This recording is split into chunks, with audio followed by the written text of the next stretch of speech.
যে ফল দিবার সে যে কোনো অবস্থাতেই ফল দিবে, এটাই স্বাভাবিক।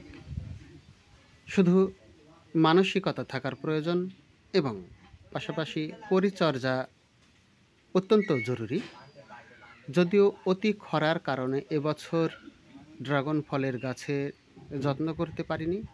যত্রতত্র এলোমেলোভাবে গাছ পড়ে থাকার পরেও বেশ কিছু সংখ্যক ড্রাগন ফল ধরেছে।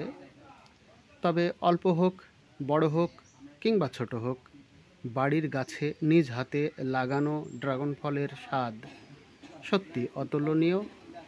সবচেয়ে বড় কথা, কোনো রকম কীটনাশক ছাড়াই এত সুন্দর ড্রাগন ফল হয়েছে। তবে প্রতি বছর যত্ন করার ফলে অনেক সংখ্যক ড্রাগন ধরতো। এবছর ধাপে ধাপে 17-18টি ড্রাগন ফল পেয়েছি। এই মুহূর্তে আমার গাছে রয়েছে 2টি ড্রাগন ফল। তার মধ্যে একটি পেকেছে, অন্যটি এখনও পাকেনি। অল্প দিনের মধ্যেই পেকে যাবে।